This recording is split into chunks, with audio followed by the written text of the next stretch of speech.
விக்ரமாதித்த மகாராஜன் மறுபடியும் வேதாளத்தை முருங்கை மரத்திலிருந்து பிடித்து கட்டி கொண்டு வரும்பொழுது இன்னொரு கதை சொல்ல ஆரம்பித்தது. அது மந்தாரவதி கதை. யமுனா நதிக்கரையில் பிரம்மஸ்தலம் எனும் பிரதேசத்தில் அக்னி சுவாமிக்கு மந்தாரவதி என்னும் அழகிய பெண் ஒருத்தி இருந்தாள். அவளை மணக்க எல்லா அம்சங்களிலும் நிறைந்த 3 இளைஞர்கள் வந்து சேர்ந்தார்கள். மந்தாரவதியை பார்த்த பின் அவளையே திருமணம் செய்து கொள்வது என்று மூவரும் தனித்தனியே முடிவு செய்து கொண்டனர்.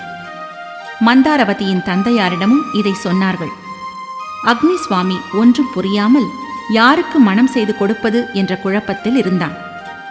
ஒரு நாள் மந்தாரவதிக்கு விஷ நோய் கண்டது. உயிர் துறந்தாள். அவளை இழந்த இளைஞர் மூவரும் வருத்தத்தால் நிலை குலைந்தனர். அவள் உடலை மயானத்திற்கு எடுத்துச் சென்று தகனம் செய்தனர். ஒருவன் சுடுகாட்டிலேயே குடிசை போட்டுக் கொண்டான். அவளை சுட்டு எரித்த சாம்பலையே படுக்கையாக கொண்டு காலம் கழித்து வந்தான். மற்றொருவன் மந்தாரவதியின் அஸ்தியை கொண்டு கங்கையில் சேர்ப்பிக்க போய்விட்டான். 3ஆம் அவனோ துறவியாக மாறி நாடு நாடாகச் செல்ல புறப்பட்டான். துறவியாக இருந்தவன் ஒவ்வொரு ஊராக சுற்றி வரும்போது வஜ்ரலோகம் என்னும் கிராமத்தை அடைந்தான். அங்கே ஒரு வீட்டில் சாப்பிடச் சென்றான். அவன் சாப்பிடும்போது ஒரு குழந்தை அழ ஆரம்பித்தது. குழந்தையை சமாதானப்படுத்துவதற்காக செய்த முயற்சிகள் எல்லாம் வீணாகவே வீட்டுக்காரி கோபம் தாங்காமல் அந்த குழந்தையை தூக்கி நெருப்பில் எரிந்துவிட்டாள். நெருப்பில் விழுந்தவுடனே குழந்தை வெந்து சாம்பலாயிற்று. விருந்தாளியாக வந்திருந்த துறவிக்கு இதை கண்டதும் நெஞ்சம் பதபதத்தது.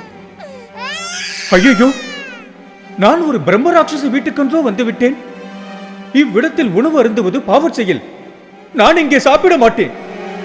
சுவாமி, என் மந்திரத்தின் வலிமையால் உடனே என் மகனை உயிர்ப்பிக்க வைத்து விடுகின்றேன். மந்திரத்தை உச்சரித்ததும் என் மகன் உயிர் பெற்று விடுவான்.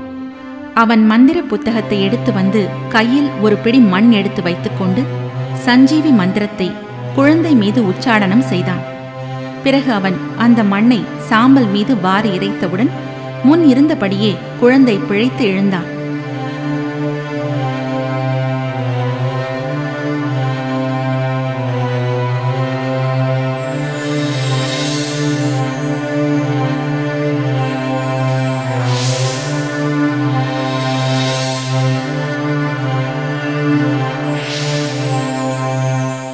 இதை கண்ட துறவி மனம் சாந்தி அடைந்தது.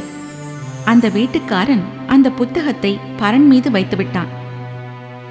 துறவி அங்கேயே சாப்பிட்டுவிட்டு தங்கினான். நள்ளிரவில் அனைவரும் தூங்கும்போது மெல்ல எழுந்து சென்று புத்தகத்தை எடுத்துக்கொண்டு வெளிக்கிளம்பினான் துறவி. அதை கொண்டு மந்தாரவதியை உயிர்ப்பித்து விட வேண்டும் என்ற ஆசை அவன் உள்ளத்தில் பதிந்திருந்தது. வெளியே வந்த துறவி இரவு பகலாக நடந்து மந்தாரவதியை எரித்த மயானத்தை அடைந்தான். அங்கே சாம்பல் மீது குடிசையை கட்டி காலம் கழித்து வந்தவனை கண்டான். கங்கைக்கு சென்றிருந்தவனும் அச்சமயம் அங்கு அஸ்திகளை கொண்டு வந்திருந்தான். நண்பா, இந்த குடிசையை பிரித்துவிடு. அஸ்திகளை சாம்பலில் போட்டுவிட்டு என் மந்திர வலிமையால் சாம்பலில் இருந்து மந்தாரவதியை பிழைப்பித்து விடலாம்.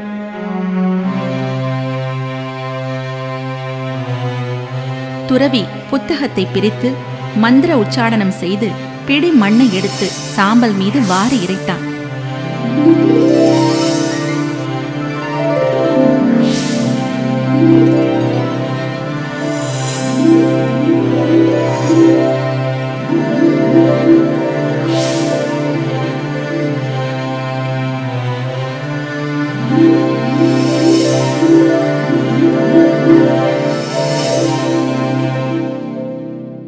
மந்தாரவதியும் உடனே பிழைத்து எழுந்தாள்.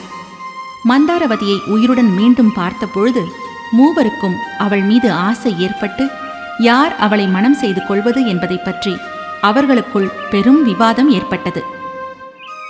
என் மந்திர வலிமையால் தான் அவள் உயிர் பெற்றாள். நான் தான் அவளை மணப்பேன்.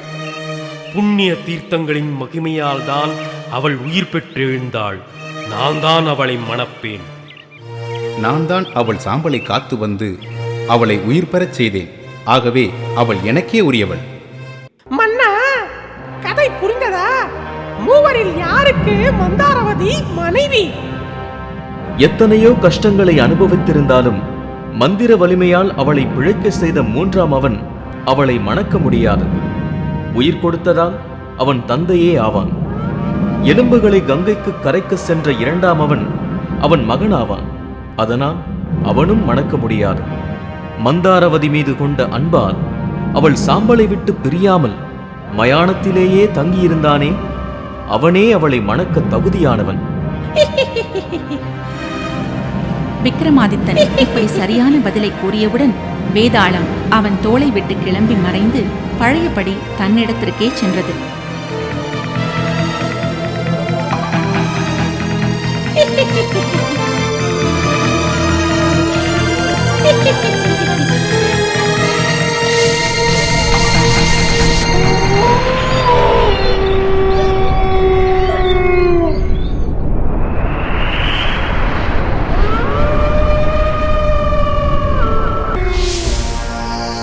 வேதாளம் கூறிய புதிர் கதைகளை பார்த்தோம்.